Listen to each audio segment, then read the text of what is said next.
Para perampok dengan senjata mengerikan akan merampok bank. Tapi baru turun dari mobil, mereka sudah bertemu dengan polisi.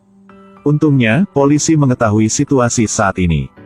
Dengan cepat berbalik dan berpura-pura seperti tidak melihat mereka. Kemudian mereka dengan cepat bergegas ke bank. Mereka ditugaskan dengan jelas. Kerjasama yang baik. Yang pertama adalah terkunci pintu utama. Mengendalikan semua orang. Mengambil telepon semua orang.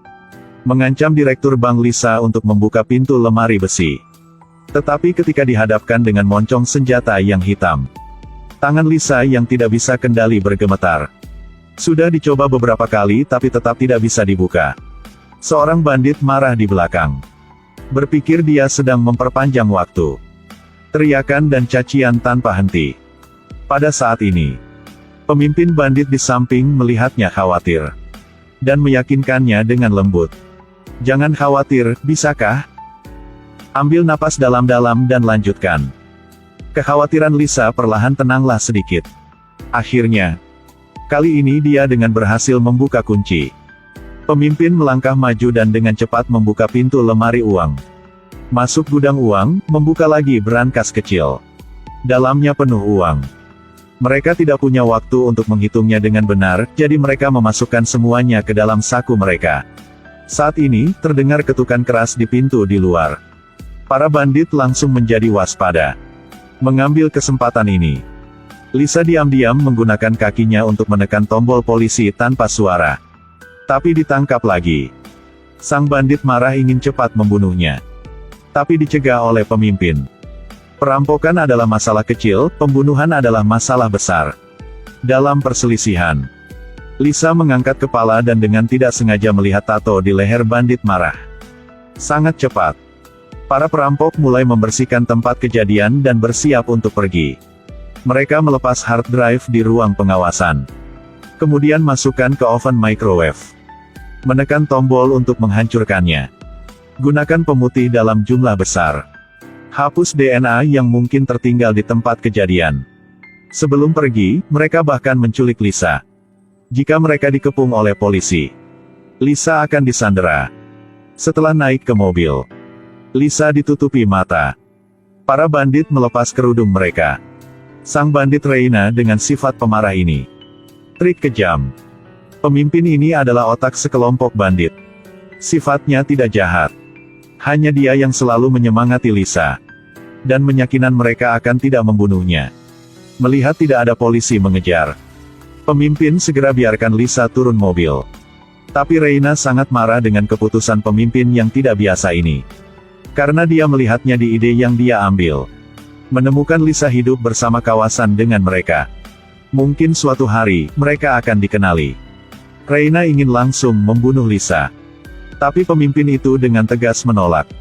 Dan memutuskan untuk periksa Lisa. Kebesokan hari, dia merencanakan pertemuan kebetulan di ruang cuci. Sedangkan Lisa jatuh cinta dengan pemimpin yang besar, kuat dari tampilan pertama.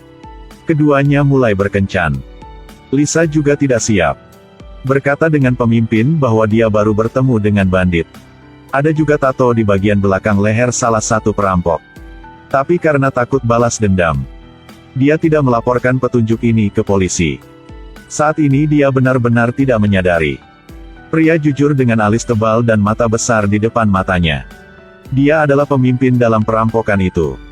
Hubungan antara keduanya berkembang sangat cepat. Tak sangka, dikencan beberapa hari kemudian. Terlihat oleh Reina. Perampok itu berkencan dengan Sandra, hal yang membuatnya sangat marah. Tapi dia tidak marah di tempat. Tapi duduk dan berbicara dengan Lisa. Tiba-tiba, sang pemimpin melihat tato di leher Reina. Hal ini membuatnya tiba-tiba menjadi waspada. Kemudian tarik lehernya ke belakang. Dan menyuruhnya cepat pergi. Setelah kembali rumah, dua orang bertengkar. Reina merasa bahwa pemimpin yang melakukannya sedang bermain api. Tetapi pemimpin itu mengatakan Lisa tidak menemukan apa-apa. Argumen tidak pergi kemana-mana. Mereka berdua dengan cepat menerima pesanan besar lainnya. Tujuannya kali ini adalah merampok mobil yang membawa uang puluhan juta.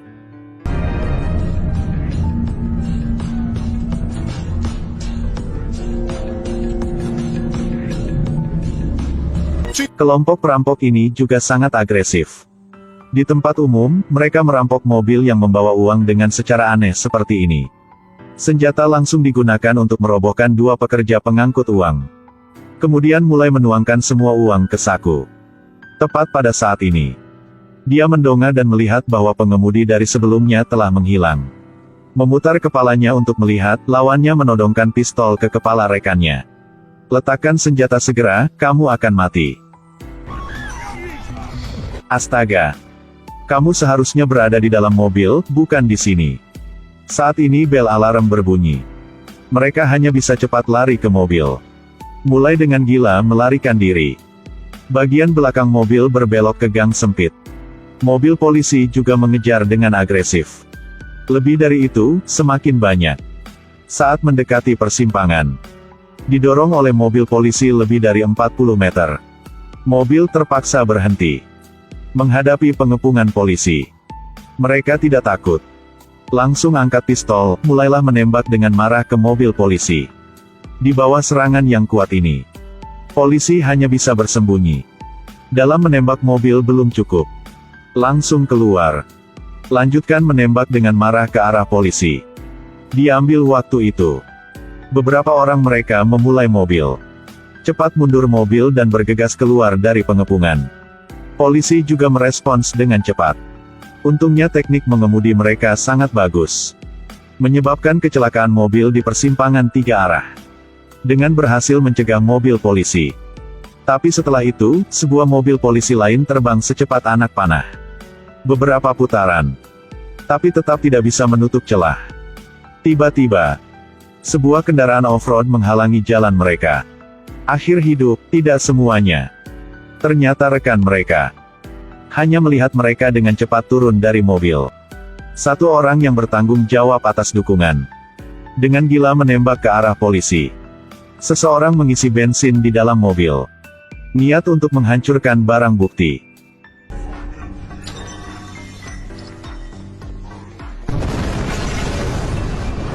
Setelah ledakan keras, mereka pergi. Dan ini hanya sementara. Karena polisi dengan cepat membuka penyelidikan terhadap geng mereka. Kepala dalang geng ini pernah menjadi bintang hoki. Tapi karena dia memukul dengan rekannya, hal ini sudah menghancurkan karirnya. Reina, bawahannya. Ketika dia berusia 18 tahun, dia dijatuhi hukuman 9 tahun penjara karena pembunuhan. Ketika hakim bertanya mengapa dia melakukannya, dia mengatakan dengan sombong, itu hanya karena tidak menyenangkan untuk melihat orang itu. Sedangkan seorang pria gemuk yang mencuri mobil ini. Mobil apapun yang bisa dia curi dalam 3 detik. Teknik mengemudinya juga sangat bagus. Polisi curiga bahwa sejumlah perampokan baru-baru ini telah dikaitkan dengan mereka. Tapi karena mereka memiliki teknik tinggi, pengalaman yang kaya. Setelah melakukan kejahatan, dia tidak pernah meninggalkan barang bukti untuk polisi. Pada saat bersamaan, cinta antara pemimpin dan bankir Lisa secara bertahap semakin dalam. Hal ini juga yang membuatnya memiliki ide untuk mencuci tangannya, meletakkan pedangnya, dan melarikan diri. Tapo setelah dia mengatakan pikiran ini dengan Reina. Reina langsung marah. Dia memarahi pemimpin itu. Karena seorang wanita yang baru bertemu selama beberapa hari, dia meninggalkannya. Namun sang pemimpin tidak setuju dengan kritikan Reina. Reina bersifat panas, langsung memukul sepukul pemimpin. Jadi keduanya terlibat perkelahian. Pukul lalu pukul. Namun persaudaraan selama puluhan tahun tidak mengatakan menyerah dan menyerah. Setelah tenang, sang pemimpin konsesi. Pasti akan membawa kalian untuk melakukan misi terakhir. Setelah itu mundur. Tujuan mereka kali ini merupakan kubah stadion terbesar di Boston.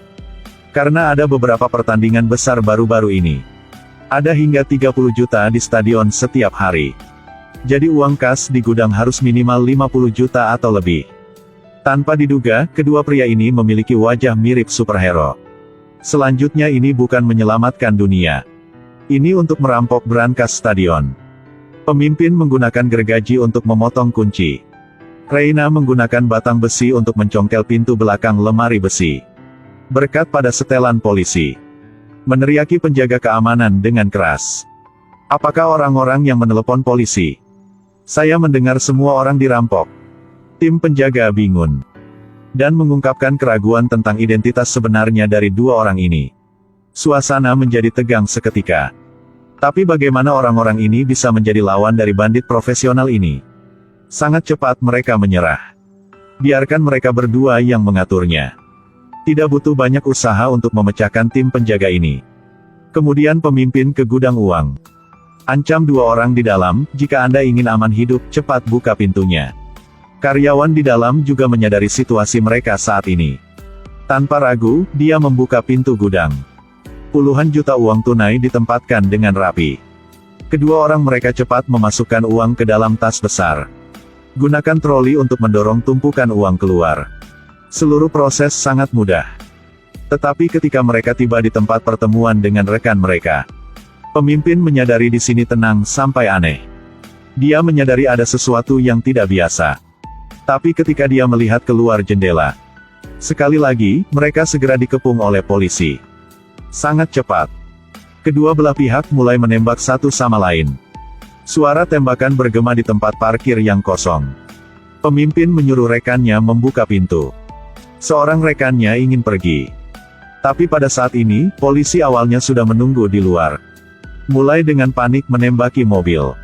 Mobil kemudian kehilangan kendali dan jatuh ke tempat parkir. Setelah satu baku tembak yang lebih intens, ada korban di kedua belah pihak. Jika mereka terus bertarung, mereka pasti akan ditangkap.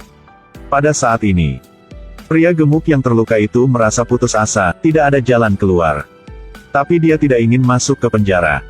Segera memutuskan bergegas untuk menarik perhatian polisi. Memperpanjang waktu untuk Reina dan pemimpinnya. Kemudian mengendarai ambulans keluar. Di bawah serangan polisi, pria gemuk itu dengan cepat dipukuli. Kemudian menabrak ke sebuah mobil polisi. Pada saat yang sama, dua lainnya juga memiliki kesempatan. Ambil kesempatan untuk cepat berganti pakaian polisi. Jadi seperti itu membaur ke dalam tim polisi dengan cara yang tidak percaya.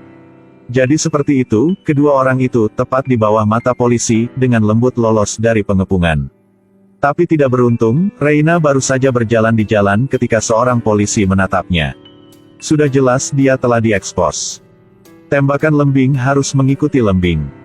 Langsung mengeluarkan pistol dan menembak lawannya yang tidak punya waktu untuk bereaksi. Kemudian dengan gila melarikan diri. Tapi hanya berlari melalui satu persimpangan. Ia langsung dikepung oleh aparat kepolisian yang baru saja menerima kabar tersebut. Sangat jelas Reina sekarang sudah tidak ada jalan untuk melarikan diri. Tapi dia tetap menolak untuk menyerah. Sampai peluru terakhir ditembakkan. Dia mengatakan dengan pemimpin. Bahkan jika dia mati, dia tidak akan kembali ke penjara. Di kenyataan, dia melakukan hal yang sama. Akhirnya Reina terkena beberapa peluru dan jatuh. Pemimpin berdiri tidak jauh, menyaksikan mantan saudara baiknya terbunuh. Tapi dirinya tidak melakukan apapun. Pada saat ini, hatinya sakit seperti pisau potong. Hanya sedih untuk pergi lagi. Kemudian dia menelepon pacarnya Lisa. Berharap lawannya bisa berlari jauh dan terbang bersamanya. Lisa setuju dengan sangat tegas. Dan menyuruhnya pergi ke rumah dan menjemput Lisa. Wajah pemimpin itu dipenuhi kekecewaan. Karena dia segera menemukan bahwa ada polisi di rumah Lisa. Lisa menyuruhnya pergi ke sana, jelas ingin menjualnya. Tapi ketika dia hendak menutup telepon, Lisa mengatakan sebuah kalimat yang aneh. Aku benar-benar ingin bertemumu. Sedangkan untuk aku, itu akan hari indah. Mendengar ini, pemimpin itu tersenyum. Karena ini adalah isyarat dari mereka berdua. Artinya ada bahaya, jangan ke sini. Jadi pemimpin pergi ke stasiun bus sendirian. Polisi menunggu setengah hari di rumah Lisa. Tapi dari awal sampai akhir, dia masih tidak muncul. Saat ini, mereka baru menyadari mereka sudah ditipu. Keesokan harinya, ketika Lisa sedang menata ulang taman bunga, menyadari sebuah tas besar. Buka, di dalamnya ada setumpuk uang kas. Sebuah catatan, jeruk keprok. Florida juga dikenal sebagai negara bagian sensus. Dua orang pernah berjanji untuk menetap di Florida. Pemimpin saat ini sudah ke Florida. Dia berharap bisa bertemu Lisa lagi di Florida seperti yang dijanjikan. Film sampai ini berakhir. Film ini adalah film aksi kriminal, disutradarai dan diperankan oleh pemimpinnya sendiri. Plot film ini juga cukup unik, sangat layak untuk ditonton.